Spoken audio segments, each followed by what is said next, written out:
Well, we're getting to the end of our scavenger hunt. I only have to do texture after this one. Right now, we're going to do colors. So, how do colors figure into the meaning of the photograph? And what do you do if you have a monochrome picture like I do, a black and white? Well, there's plenty of color in a black and white, so let's continue. All right, yeah, I know you're looking at all these shapes and going, "Whoa, that looks like an art project." Remember those old ones we used to sew the string through the paper? Anyway, maybe y'all don't do that anymore, but back in the 60s we did.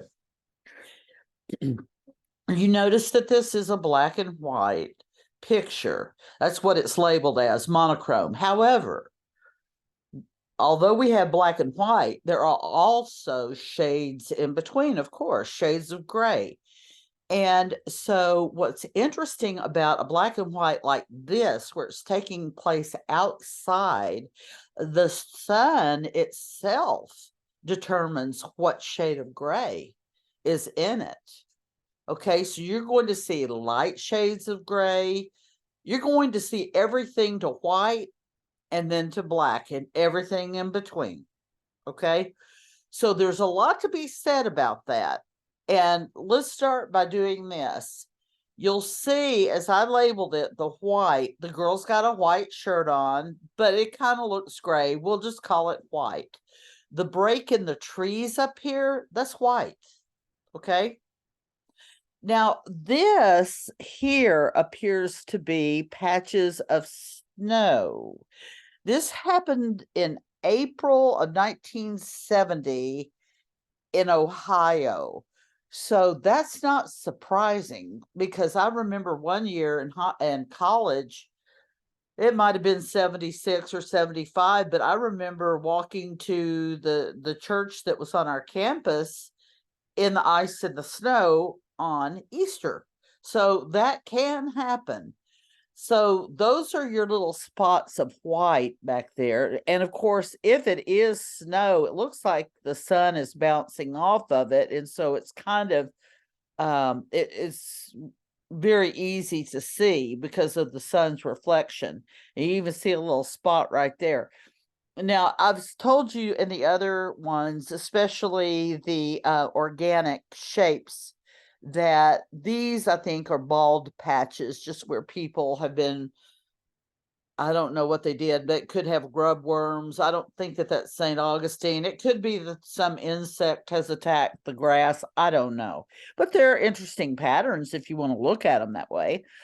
Then you see he's wearing black. Now, is he? I don't know.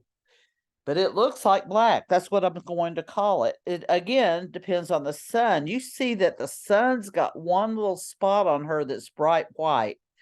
So to me, I would guess it's an overcast day, but we know the sun's partially shining because of the dark gray shadows. So don't forget those. I've got dark gray over there. I've got black pants here, bell bottoms. Our fave. This is a medium gray, light gray. His hair is dark, probably brown. Uh, this guy, this post is black. This post is black. This post is black. Dark gray clothes on. He's got, it looks like black there, a black tree or post there. This guy's got black hair. He's got dark hair. He's got dark hair. Okay. So all of these things, and I actually said mostly light gray field with flecks of white and patches of lighter gray, which is probably the soil. Then we go to the sidewalk and it's light gray with some dark spots over here. I don't know what that is. I don't know. Maybe there's an article that explains that, but I don't know. Okay. So I've picked out a lot of things for a monochrome picture. Now, what's interesting is I chose this one, even though there is one in color. I love monochrome. And it's not because it was in 1970. We had color photos. I remember a couple of baby pictures in 1955 where I've got a red outfit on. So even back in the dark ages, guys, we did have color film. Okay, so what did I write? Well, I said this picture is monochromatic, black and white. So the one about the woman and the child falling from the fire escape, that's a monochromatic. I'm trying to think of some other ones. The Jack Ruby one is monochromatic. And even though people can do them in color, they choose to do them in black and white. You ought to read about that because it actually makes it formal, more formal than a colored picture, like wearing a tuxedo to a dinner party instead of a suit.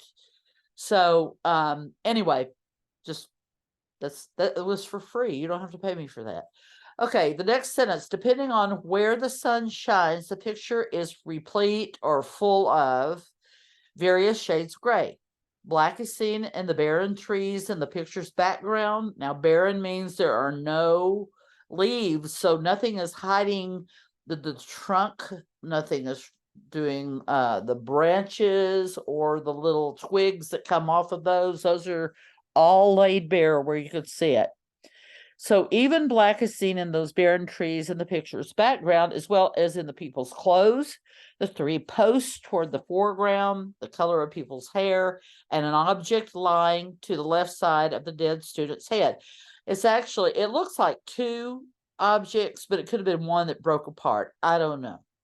Darker shades of gray are noticeable in the people's shadows, their clothing, and in the ground far back beyond the trees in the background. I guess I could have said that better.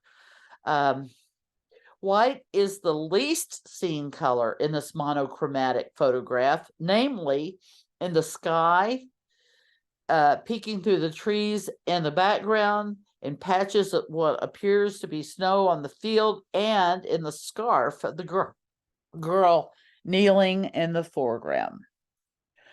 Okay, so that's colors. Now, those of you who have a color picture, you will want to look at the chart I gave you because there's meaning in that as well. Red represents certain things, green represents certain things. And if you don't like what you see there, or maybe it doesn't have enough information, go on the internet and look at color charts and what they mean. All right, we have one more texture.